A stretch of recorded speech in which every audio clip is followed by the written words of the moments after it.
हमारी सुबह का आगाज़ 6 बजे हुआ। आज दिन बड़ा रोशन और ख़ूबसूरत दिन चढ़ा था। 7 बजे तकरीबन हम नाश्ता हॉल में पहुंच गए। नाश्ते के लिए उन्होंने एक बुफ़े लगाया हुआ था और उसमें इस इलाके के तकरीबन जितना भी ट्रेडिशनल फूड है वो मौजूद था, जिसमें ठंडे ताज़ा मशरूब से लेके गर्मा गर्म चाय और कॉफ़ी और तमाम फल यहाँ के जो हैं वो मौजूद थे। नाश्ते के बाद हमने जो है वो वॉक की दोस्तों के साथ। और यहाँ पे जो एक मज़े की बात ये है तुनीज़िया में कि हर होटल के पीछे एक इन्होंने बैकयार्ड गार्डन बनाया होता है और उसमें वॉक ट्रैकिंग बड़े खूबसूरत अंदाज से जो ज़िगज़ैग की शक्ल में होते हैं।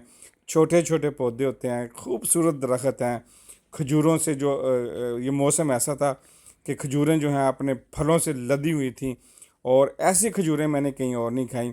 बिल्कुल जूसी, मीठी और जायके से भरपूर खजूरें जो हैं वो यहाँ पे मिलती थी सुबह सुबह नाश्ते में। स्वीट डिश जो है, मैं जितने दिन यहाँ रहा हूँ मैंने वही इस्तेमाल किया और मुझे बहुत मज़ा आया। इस तरह की खजूरें यकीन करें मैंने कहीं और नहीं खाई। और सुबह सुबह जब सूरज निकलने के बाद तकरीबन 8 बज चुके थे, हल्की हल्की ठंडी ठंडी हवा थी। साथ ही बिल्कुल समंदर है इस गार्डन के पीछे। उस समंदर की लहरों की आवाज़ जो है उसके साथ और ये वॉक, हकीकत बात है कि बहुत ही खूबसूरत जो है हमारा दिन गुजरा। और यहाँ सबसे खूबसूरत बात यह है कि हर होटल के बैक यार्ड में इन्होंने ओपन स्विमिंग पूल बनाया होता है और फिर रिलैक्स के लिए इन्होंने गार्डन में चेयरें रखी होती हैं। आप सन बात करें, स्विमिंग पूल में नहाएं। टेम्परेचर तकरीबन 18 के करीब था, ना इतनी ठंड थी ना गर्मी थी। और फिर ये सरसब्ज़ व शादाब जो बाग इन्होंने बनाए होते हैं ना होटल में, और इतने शानदार होटल और प्राइस में बिल्कुल रीज़नेबल कि आम मिडल तबका जो है इसको बड़ी इजीली अफोर्ड कर सकता है। क्योंकि ये आउट ऑफ सीज़न है। जनवरी फरवरी जो मार्च तक इनका आउट ऑफ सीज़न होता है।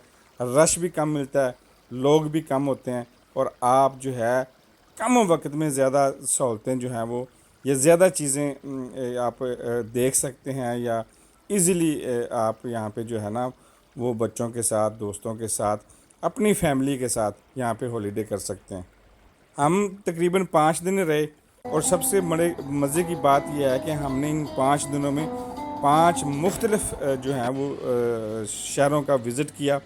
और फिर हमने तकरीबन 5 डिफरेंट जो है वो होटल यहाँ पे चेंज किए। हम हर एक रात एक नया होटल ले लेते थे उसी शहर में जिस शहर में हम जाते थे, ताकि हमें वापस आके दोबारा वो सफ़र जो है हमारा वो बच जाए और एक नई एक्सपीरियंस होता था, एक नई एटमॉस्फेयर होता था।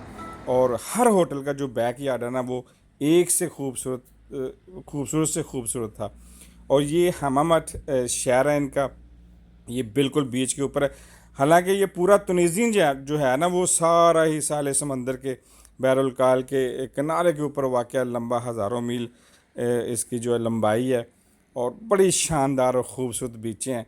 खजूरें जो हैं वो अपने फल से भरपूर भरी भरी हुई थी और इनको देख कर ही जो है ना वो मुंह में पानी आ जा रहा था। मुझे तो इतनी लजीज और मज़ेदार खजूरें यहाँ की लगी है ना तुनीज़िया की। दूसरे दिन हमारा सफ़र यहाँ एक सिटी है जिसका नाम कायरून है और यहाँ पे जो है मुसलमानों की चौथी बड़ी मस्जिद जो है, मस्जिद नबवी, खाना काबा और बैतुल मुक़द्दस के बाद जो चौथी बड़ी मस्जिद है वो तुनीज़िया में है। इनका कहना है कि अगर आप जैसे हरम में एक दिन एक दफ़ा जाते हैं और उसकी ज़ियारत करते हैं, उसका सवाब और इस मस्जिद का जो कायरून में वाक़या है, मस्जिद तबका इसका नाम है या कुतबा गालबन नाम है, अगर आप इसकी 7 दफ़ा ज़ियारत करेंगे तो आपको जो है वो एक दफ़ा हरम की ज़ियारत का सवाब मिलता है। ये इनका कहना है। मस्जिद बहुत बड़ी है और ये 300 हिजरी में तमीर हुई थी। और यहाँ हजूर सल्लल्लाहु अलैहि वसल्लम के एक सहाबी का मज़ार भी है इस मस्जिद के पिछली तरफ। जो आप सल्लल्लाहु अलैहि वसल्लम के सहाबी थे, वहाँ भी आपको लेके चलते हैं। ये मस्जिद का अंदरूनी जो है वो आता है, हॉल है। यहाँ पे जुमे वाले दिन इमाम जो है वो इस हाल में खुतबा देते हैं और जुमा पढ़ाते हैं। ये बहुत बड़ी इमारत है और बड़ी आलीशान मस्जिद नबवी की तर्ज की जो है ना, ये वो मस्जिद उन्होंने बनाई हुई है। और जब हम गए थे, कुरान की तलावत हल्की हल्की हो रही थी और बाहर के स्पीकरों में ये आवाज़ जो है गूंज रही थी, और अंदर जो है मस्जिद के कुरान की तदरीस हो रही थी, तालिब इल्म पढ़ रहे थे और बाकी लोग बैठकर कुरान सुन रहे थे। कोई शोर नहीं था,